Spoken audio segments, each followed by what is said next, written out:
જય માતાજી મિત્રો, સ્વાગત છે તમારું બધાનું આજના વિડીયોમાં। તમારી ભક્તિ સાચી હોય તો મોટું સંકટ પણ નાનું બની જાય તે વાત ઉપર માતાજી આજના પ્રવચનમાં શું કીધું છે તે આપણે આજે જોવાનું છે। તો ચલો શરૂ કરીએ આજનો વિડીયો। જય ખુખાર માં મેલડી।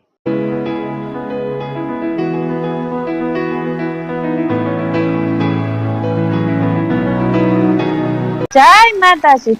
આજ મારા દીકરાઓની ભાવનાઓથી જ આ બધું થયું છે। મારા દીકરા જો પેલા સેવા કરવા માટે કશું ના હોય અત્યારે નહીં, મારા દીકરા કોક આડા દાડે કોક ઝાલીને કોક લૂંટવા પકડે ને તેમ ખીચા રૂપિયો ના મળે। ભલે આ નવાઈ લાગશે કે માતાજી આવું, હા મારો દીકરો એક ખીચામાં એક રૂપિયો નહીં રાખતો। પૂછ, એનું કારણ છે મારા દીકરાને ખબર છે કે હું કશું કરતો જ નહીં। પેલા જે ભાવના કરી, જે પ્રાર્થના કરી કે માં મારા જોડે આજ કશું છે નહીં, મારા જોડે હોત તો હું આ કરત, માં મારા જોડે હોત તો હું આ કરત, મારા જોડે હોત તો હું આ કરત। કોકની પીડા જોઈને એનું દિલ દુખાયું। મેં મેલડીએ જોઈ લીધું કે ના, ખરેખરમાં મારા દીકરાને સેવા કરવાની ભાવના છે। હું મેલડી જો એને નિમિત્ત રખાઈ આખા જગતની સેવા કરાવડાવું છું। આવું માતા કહું છું। બોલવાથી, મારા બોલવાથી તમારા ગામમાં, તમારા ફરિયામાં કૂતરા ભૂખે નહીં રહેતા હોય। આ તમારા ઘરના આંગણે જે કૂતરું આવે ને એ મારા નામનું ખાય છે આજ। આ શું ખોટું? કેમ કે આ ખવડાવવાની ભાવના તમે બારે જા ધામ આવીને લીધી। આ શું ખોટું? તો મારો દીકરો કશું નહીં કરે તો આ પૂન તો હું ગમે તોય ભેગું કરી આલીશ। આ શું ખોટું? પણ એને પૂનની જરૂર નહીં, કેમ કે હું મેલડી છું એટલે દરેકને કહીશ તમારી માં આવી તમારા ભાવનાઓનો આદર કરે છે। તમારી માતા જોવે છે કે મારો દીકરો હવે સુધર્યો છે, કૂતરાને બિસ્કિટ ખવડાવે છે, કોઈ ગરીબને જોઈને કદાચ ખવડાવે। ચલો કોઈ પૈસા ના આલો, આજનો જમાનો એવો છે કદાચ કોઈ પૈસા માગે 50 રૂપિયા આલો તો એ દારૂ પી આવો, કોઈના 100 રૂપિયા આલો તો કદાચ કોઈ મટન લઈ આવે, માંસ, એવાય હોય છે। હા શું ખોટું? ચલો તમારી શ્રદ્ધા નથી, અગર તમને એવું લાગે છે કે આને પૈસા આલવાથી આરો દુરુપયોગ કરશે તો પૈસા ના આલો, એને ખાવું જ ખવડાવી દો। એને ખાવું હોય ને દારૂડિયો હોય ને કદાચ ખાવાનું કહેતો હોય ને તો એવું નહીં કે દારૂડિયો છે એને શું ખવડાવવાનું, ભલે એ દારૂ પીધેલો હોય પણ કોઈ અન્ન માટે યાચના કરે ને ભૂખ્યો છું કે ભાઈ મને ખવડાવ, તો ભલે દારૂડિયો હોય ખવડાવી દેજો, હું મેરડી રાજી છું। કેમ કે ખવડાવવામાં ક્યારેય કોઈ વસ્તુ જોવાતી નથી, કોઈ નાત જાત જોવાતી નહીં। ખવડાવી દેજો તમે જો 20 રૂપિયા હોય ને તો 20 રૂપિયામાંથી નાસ્તો લઈને ના દેજો। આ શરૂઆત તો કરો। 6 મહિના જોવો તો ખરા, અનુભવ તો કરો।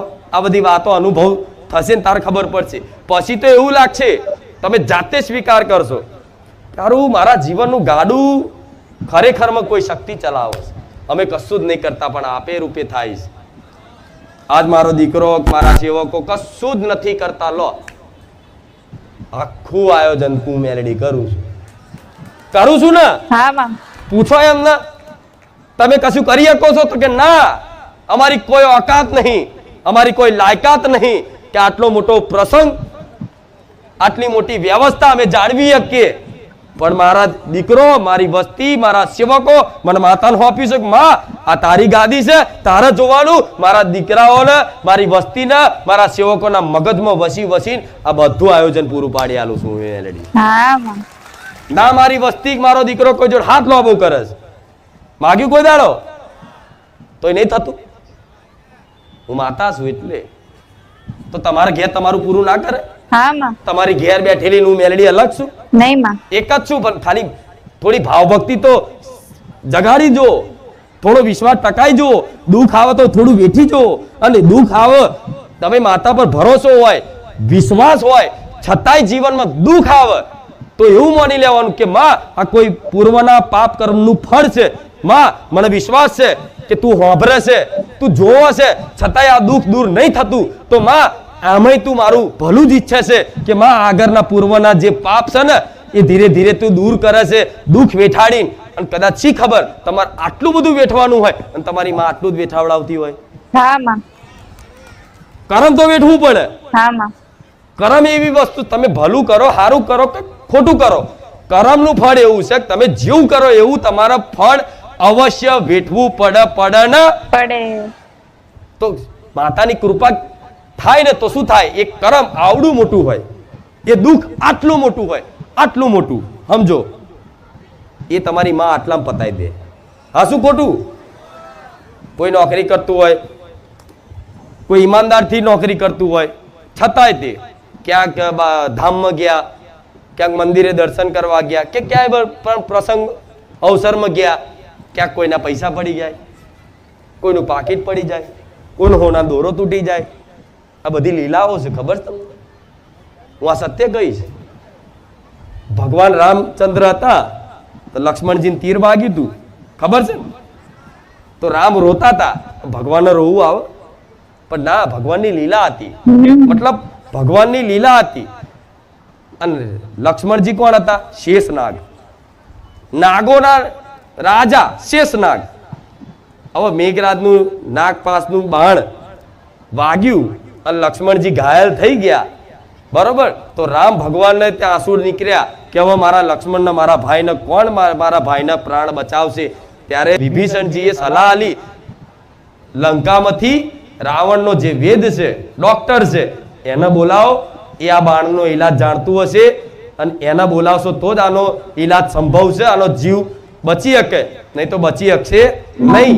ત્યારે એ વેદને બોલાયા, વેદને પૂછ્યું. ત્યારે ભગવાને આદેશ આલ્યો હનુમાનજીને કે જાઓ સંજીવની બુટી હોજ પહેલા લઈ આવો. ત્યારે હનુમાનજી આખો પહાડ ઉખાડીને લઈને આવ્યા અને સંજીવની વાટીને ખવડાવી અને લક્ષ્મણજી ઊભા થઈ ગયા.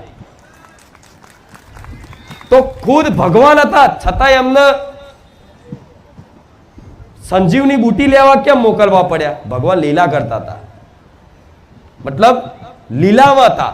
તો આવી રીતે તમે ભગવાન માતાજીને જીવન સમર્પિત કરી દીધું હોય ને તો 5 રૂપિયા 25 રૂપિયા નુકસાન થઈ જાય તો એવું માની લેવાનું કે થવાનું હતું બહુ મોટું અને માતાએ આટલામાં પતાવી દીધું. કેમ કે કરમ વેઠવું પડે. દ્વારકા જાઓ, ઉજ્જૈન જાઓ, પાવાગઢ જાઓ, ચોટીલા જાઓ, અંબાજી જાઓ, બધી જગ્યાએ એવા બોર્ડ મારેલા હોય છે, ખિસ્સા કાતરુથી સાવધાન.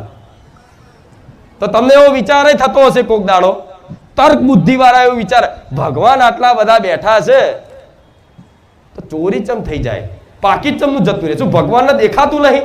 અલ્યા જગતનો નાથ બેઠો છે, એને શું નહીં દેખાતું? પણ ના, શી ખબર એની લીલા શું છે?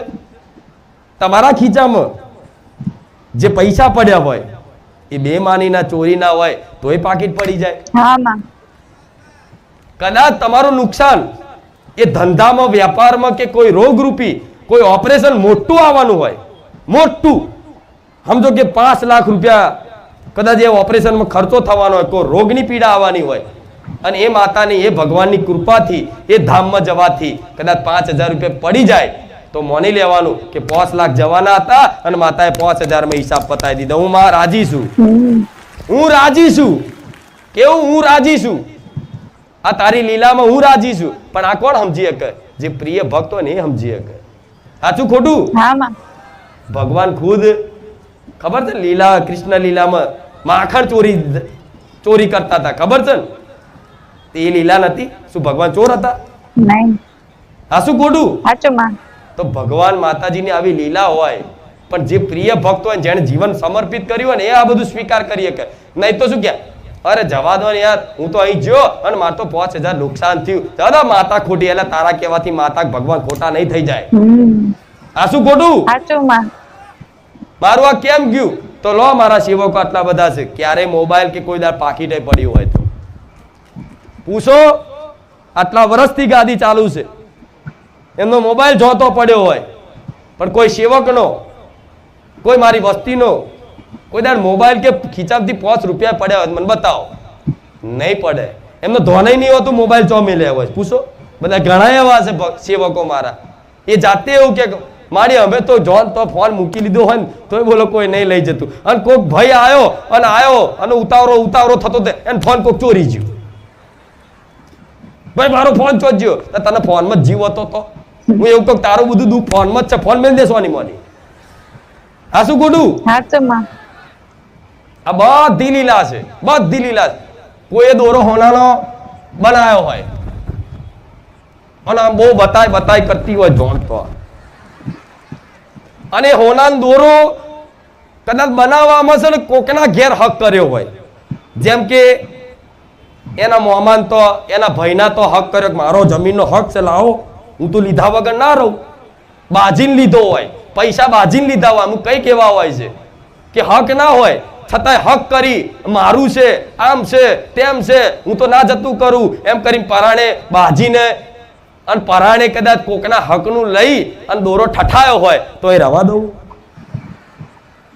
રવા દઉં? મન ખબર હોય દોરામાં દુઃખ છે, જેમ કે દોરો બનાવવામાં તે કોનો નેહાકો લીધો ને એ નેહાકા લીધે તું દુખી થાય છે. હા માં. આ કુખાર મેલડીની લીલા છે, સમજી શકો તો જ, નહીં તો અહીં આવું હોય તો છૂટ, ના હોય તો કઈ નહીં, મને કોઈ હાડાબારી નહીં. આ શું ખોટું? સાચો માં.